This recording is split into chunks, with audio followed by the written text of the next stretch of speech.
This world which is made of our love for emptiness.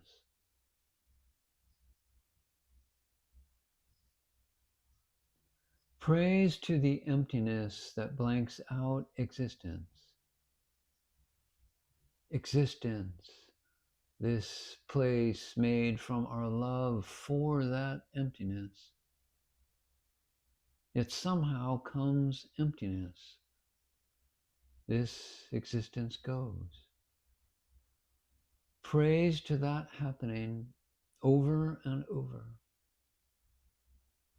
For years I pulled my own existence out of emptiness.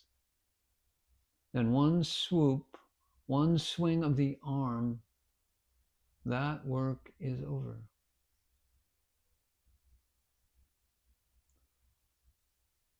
Free of who I was, free of presence, free of dangerous fear, of hope, free of mountainous wanting. The here and now mountain is a tiny piece of a piece of straw blown off into emptiness. These words I'm saying so much begin to lose meaning. Existence, emptiness, mountain, straw.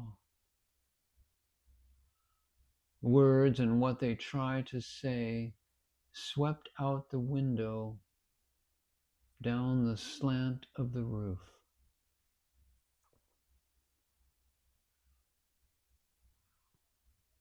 Quietness. Inside this new love, die. Your way begins on the other side. Become the sky. Take an axe to the prison wall. Escape. Walk out like someone suddenly born into color. Do it now. You're covered with thick cloud. Slide out the side. Die and be quiet. Quietness is the surest sign that you've died. Your old life was a frantic running from silence. The speechless full moon comes out now.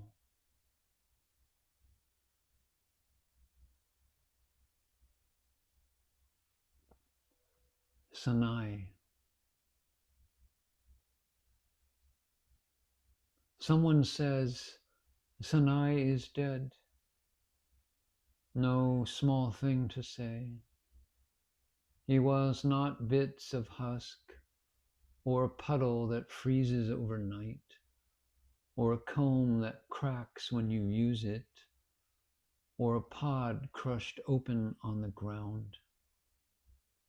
He was fine powder in a rough clay dish. He knew what both worlds were worth, just a grain of barley. One he slung down, the other up. The inner soul, that presence of which most know nothing, about which poets are so ambiguous. He married that one to the beloved. His pure gold wine pours on the thick wine dregs. They mix and rise and separate again to meet down the road. Dear friend from Margaz, who lived in Rum, curd from the mountains, each of us returns home. Silk must not be compared with striped canvas. Be quiet and clear now, like the final touch points of calligraphy. Your name has been erased from the roaring volume of speech.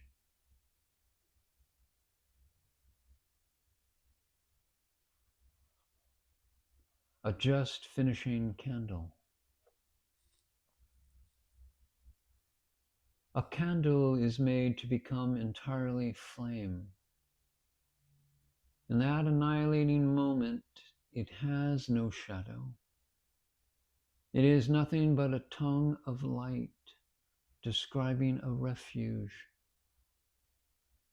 Look at this just finishing candle stub as someone who is finally safe from virtue and vice. The pride and the shame we claim from those.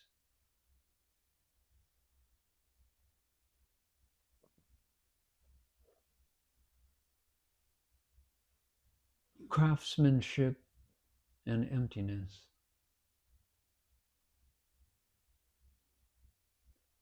I've said before that every craftsman searches for what's not there to practice his craft. A builder looks for the rotten hole where the roof caved in. A water carrier picks the empty pot. A carpenter stops at the house with no door. Workers rush towards some hint of emptiness, which they then start to fill. Their hope, though, is for emptiness. So don't think you must avoid it. It contains what you need. Dear soul, if you were not friends with the vast nothing inside, why would you always be casting your net into it and waiting so patiently? This invisible ocean has given you such abundance, but still you call it death, that which provides you sustenance and work. God has allowed some magical reversal to occur, so that you see the scorpion pit as an object of desire, and all the beautiful expanse around it as dangerous and swarming with snakes. This is how strange your fear of death and emptiness is, and how perverse the attachment to what you want. Now that you've heard me on your misapprehensions, dear friend, listen to Attar's story on the same subject. He strung the pearls of this about King Mahmud, how among the spoils of his Indian campaign there was a Hindu boy whom he adopted as a son. He educated and provided royally for the boy, and later made him vice-regent, seated on a gold throne beside himself. One day he found the young man weeping.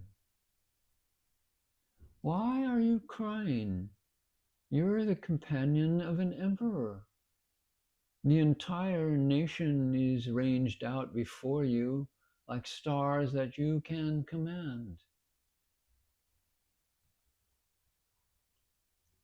The young man replied, "I am remembering my mother and my father, and how they scared me as a child with threats of you.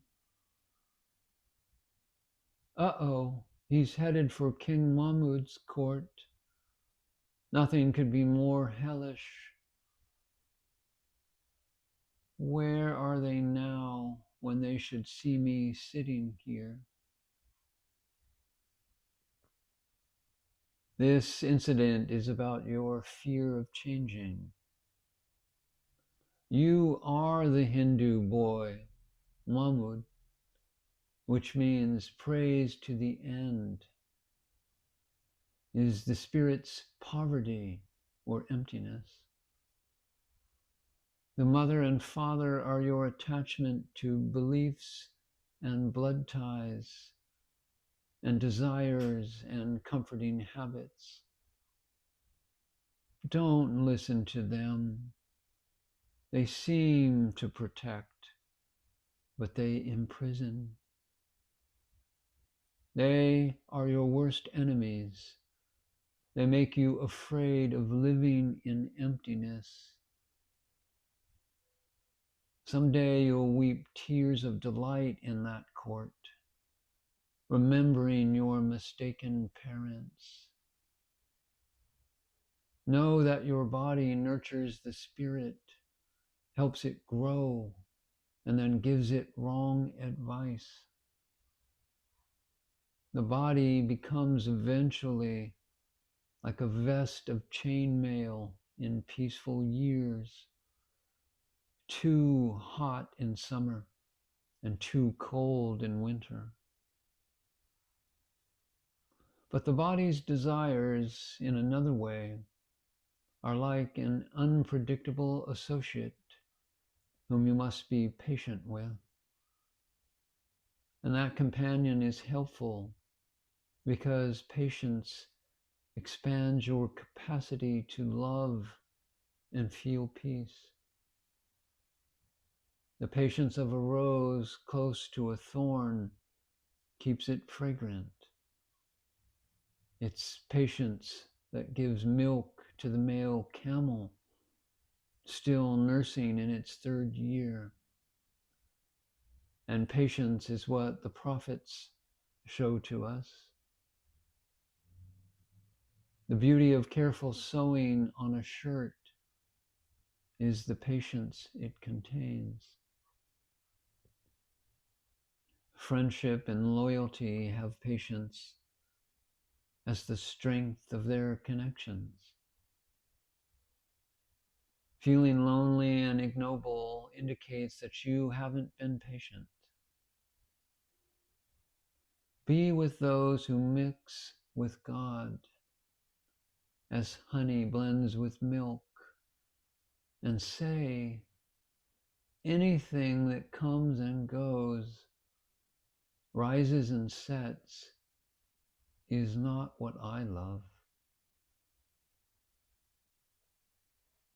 Live in the one who created the prophets, else you'll be like a caravan fire left to flare itself out alone beside the road.